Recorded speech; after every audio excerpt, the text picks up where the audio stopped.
जैसे हमारे पूर्व राष्ट्रपति डॉक्टर APJ अब्दुल कलाम जी, जो गरीब घर से थे, लेकिन उन्होंने पढ़ाई की और पढ़ाई के महत्व को समझते हुए अपना पूरा ध्यान पढ़ाई पर लगाया। उनके किए गए लगातार प्रयत्नों से उन्होंने बहुत से आविष्कार किए। अगर वह यह सब कुछ कर पाए तो उसमें सबसे बड़ा योगदान शिक्षा का है। शिक्षा के बगैर मनुष्य कोई विकास नहीं कर पाता। शिक्षा आपको जीवन में किसी भी क्षेत्र में उन्नति करने के लिए सहायता करती है।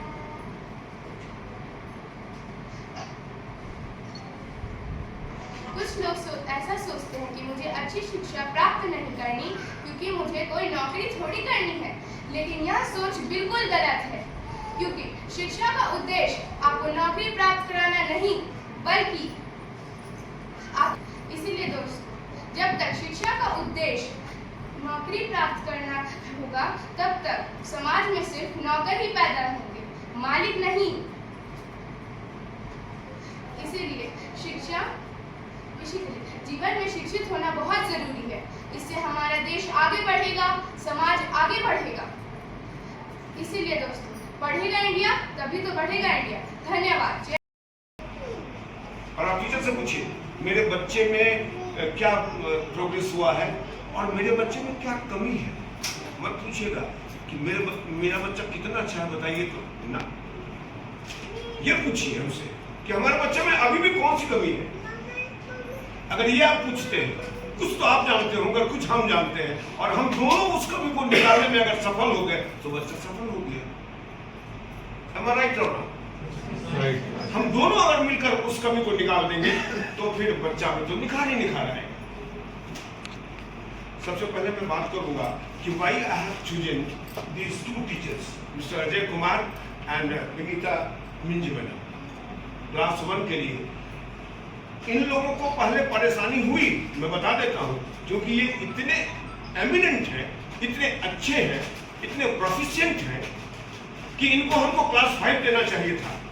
लेकिन मैंने इन लोगों से अनुरोध किया कि देखिए, मुझे फाउंडेशन ठीक करना है, मुझे फाउंडेशन ठीक करना है, और उसके लिए 1 में बेस्ट टीचर का होना निहायत जरूरी है। इसलिए I request you to please come in class 1। तो इन लोगों ने मेरी बात को माना और ये लोग हमारे क्लास टीचर हुए।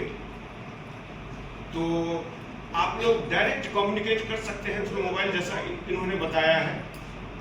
तो आप इनसे बात करते रहिएगा। कोई समस्या जब इनसे न सुलझे तो फिर मेरे से बात कीजिएगा, और कोई समस्या मेरे से भी न सुलझे तब प्रिंसिपल से बात करिएगा।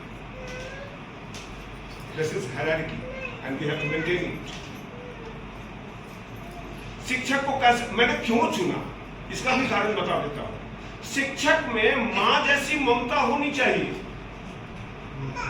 शिक्षक में मां जैसी ममता अगर होनी चाहिए तो पिता जैसी शक्ति भी होनी चाहिए।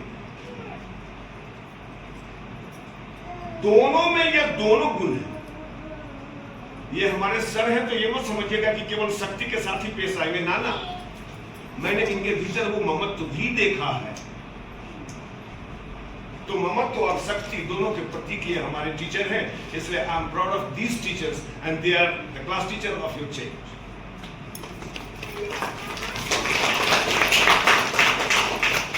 मैं कुछ बातें बताऊंगा, थोड़ा सा हट के समय बोलना चाहूंगा कि आपका बच्चा बहुत सवाल पूछेगा। अभी 1 में बहुत सवाल पूछेगा। उसकी जिज्ञासा का आदर करिए। बच्चे के जिज्ञासा का आदर करना चाहिए। अगर जिज्ञासा का आदर ना होता तो नचिकेता को ब्रह्म ज्ञान और मृत्यु का ज्ञान प्राप्त नहीं होता। अगर बच्चा जिज्ञासु न हो तो उसको कुछ भी आएगा नहीं। तब तो एक बात जानते हैं, जिसके पास जितना प्रश्न है उसके पास उतना उत्तर हो सकता है। प्रश्न होना चाहिए और प्रश्न का कदर होना चाहिए। अर्जुन अगर प्रश्न पर प्रश्न नहीं करते तो कृष्ण उत्तर पर उत्तर कहां से देते?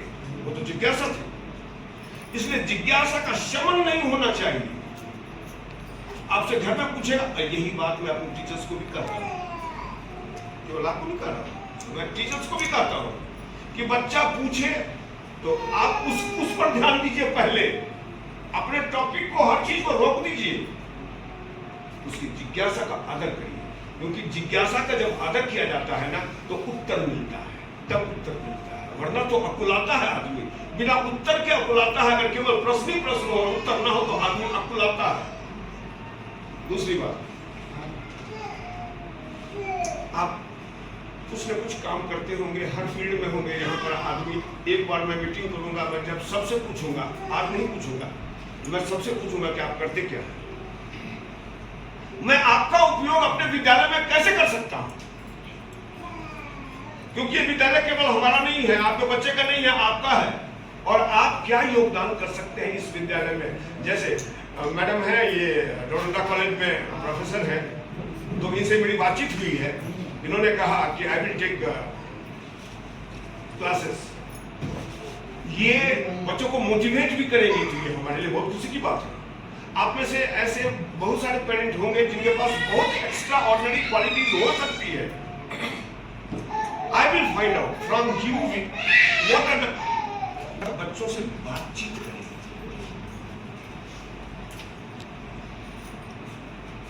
अगर बच्चों से बातचीत करेंगे ना आप, तो बहुत कुछ बच्चे के भीतर जो अंतर्निहित है वो बाहर निकलना शुरू होता है। हम बच्चे से बातचीत नहीं कर पाते हैं। ये आप लोगों में थोड़ा सा एक दोष है कि बच्चों के पास पालथी मार के नहीं बैठते हैं। और याद रखिएगा, जो पेरेंट पालथी मार कर बच्चे के आगे बैठे हैं उन्हीं का बच्चा बना है, दूसरे का वरना नहीं बना। वो त्याग करना होगा पेरेंट्स को। किताब कॉपी दे देना और स्कूल में एडमिशन करा देना, इससे बच्चा नहीं बनता है। ये मेरा अनुभव है। मैं भी अपने बच्चे के आगे पालथी मार कर बैठा तो एक इंजीनियर है, एक मैनेजर है। ऐसे नहीं होता। इसलिए ये मेरा अनुरोध है आपसे कि आप कुछ देर उसके पास बैठिए, बात करिए, और जब पढ़े तो आप देखिए क्या पढ़ता है, पर आप पढ़ाइए भी। If you are unable to teach your child, no problem, कोई दिक्कत नहीं है। कोई तो होगा उसको पढ़ाने वाला, उस पढ़ाने वाले पर मॉनिटरिंग आप करिए कि सही ढंग से पढ़ाना है या नहीं। ये किसी आप नहीं कर सकते, किसी से करवाइए जरूर। मैं देखा हूं कि फर्स्ट जनरेशन लर्नर है वो, अब उसके पिताजी नहीं पढ़े हुए हैं। अब वो पिताजी नहीं पढ़े हुए हैं तो पिताजी कहां से पढ़ाएंगे। माँ भी नहीं पढ़ी हुई है तो माँ कहां से पढ़ाएगी। तो वो ट्यूशन का व्यवस्था कर देते हैं, ठीक है, पैसा खर्च कर दिए। अब वो ट्यूशन वाला क्या पढ़ा रहा है, स्कूल का क्या डिमांड है, सिलेबस को कंप्लीट कर रहा है कि नहीं कर रहा है, ये कौन देखेगा। पेरेंट, ये पेरेंट देखेगा। और बच्चों से बात करने का सबसे अच्छा तरीका है। मैं सर जो बोल रहे थे उनको कंटिन्यू करना चाहूँगी। ये हमारे बच्चों का यूनिफॉर्म है, ये रेगुलर यूनिफॉर्म है जो मंडे, ट्यूसडे, थर्सडे, फ्राइडे बच्चे पहनते हैं। और हाउस यूनिफॉर्म जैसे कि सर ने भी हाउस डिस्ट्रीब्यूट कर दिया है और मैंने भी कर दिया है, तो जिस बच्चे को जो हाउस मिला है उसका कलर है, ये सारे जो 4 कलर है वही आपको बच्चे को लगा के